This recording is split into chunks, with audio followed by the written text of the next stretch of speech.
The Higgs mechanism is based on spontaneous symmetry breaking of a local gauge invariance. Recall that in the case of a spontaneous symmetry breaking, the Lagrangian keeps the symmetry, is still symmetric under the transformation, but the ground state, the vacuum, is not symmetric. We saw that to get local gauge invariance, we need to replace the covariant derivative by the gauge covariant derivative. So the Lagrangian for a complex scalar field with spontaneous symmetry breaking is given by where the Maxwell Lagrangian has been added in order to take into account the kinetic energy associated with the gauge vector field mu. Let's first look at what happens to the Goldstone mode. Recall that in the case of the global gauge spontaneous symmetry breaking, we had a Goldstone boson which was massless.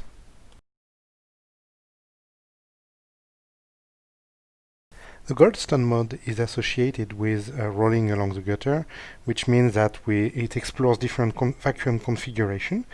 So as before, we choose one configuration for the vacuum, which for convenience we choose along the real axis, and we expand the Goldstone mode around this vacuum. Let's factorize nu. We recognize the first order Taylor expansion of an exponential. So we see that the Goldstone mode corresponds to a local gauge transformation. But in principle, our Lagrangian is local gauge invariant because we used gauge covariant derivatives, and therefore it should not depend on the Goldstone mode because the latter correspond to a local gauge transformation. Let's verify this explicitly.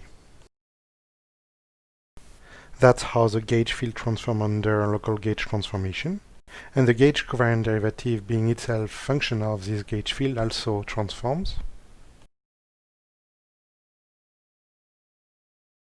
The Maxwell Lagrangian is gauge invariant, assuming the gauge field transforms this way. These terms are obviously gauge invariant, and we already shown that the term with the gauge covariant derivative is gauge invariant. So let's do it quickly by applying the gauge covariant derivative to the field and see how it transforms. We want to move the exponential to the left, and we see that only the covariant derivative will act on the exponential because of the space-time dependence of epsilon. The derivatives of epsilon cancel. We get similarly for the complex conjugate term. So the product of d alpha phi star times d alpha phi is obviously local gauge invariant. So when we were using covariant derivatives, we had in the Lagrangian Goldstone mode, which was massless. But now that we are using gauge covariant derivative, this makes the Lagrangian not depend on epsilon at all. Therefore, local gauge invariance makes Goldstone mode disappear. Our second question is what happens to eta, the field which corresponds to climbing up the wall of the potential. And the answer is nothing. We get the same contribution from eta as what we got in the case of spontaneous symmetry breaking of global gauge invariance.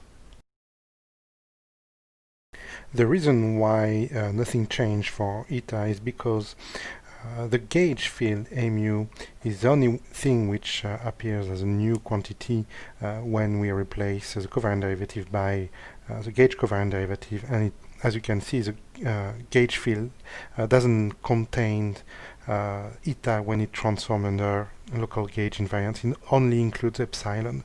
So the eta field is still there. It has a mass, and it is called the Higgs field.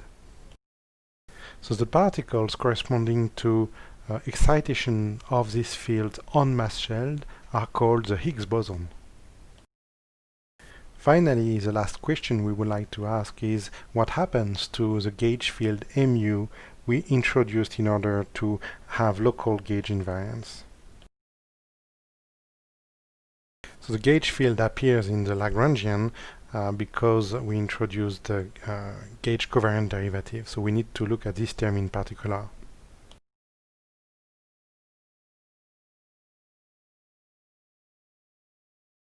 Recall that we expand the field around the vacuum, which we chose to be along the real axis. And we just saw that the Goldstone mode disappears. Therefore, the field remains real as it can only transform along the real axis. This way we see that these two terms cancel. So we see that the gauge field produces an interaction term with a scalar field. So we got three terms quadratic in the gauge field. The first term does not involve the Higgs field. The second term is linear in the Higgs field, and the third term is quadratic in the Higgs field. E and nu are just constant parameters of the Lagrangian. So we see that the first term corresponds to a mass term for the gauge vector field. So we see that local gauge spontaneous symmetry breaking naturally creates a mass term, produces a mass for the gauge vector field, and that's what we call the Higgs mechanism. The other two terms imply interaction between the gauge field and the Higgs field. We see that we have two types of interaction with two different coupling constants. One is linear in the Higgs field and the other one is quadratic, so the corresponding Feynman diagrams look like. In the first one, because there is only one Higgs field, we have only one line corresponding to the Higgs field, which is attached to the vertex, and the Higgs field is represented by a dashed line.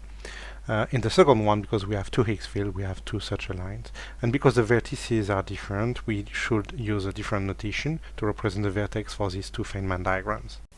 Note also that at least the first interaction term is proportional to the mass of the gauge field, and therefore a massless gauge field, like the photon, will not couple to the Higgs field, at least not through this mechanism.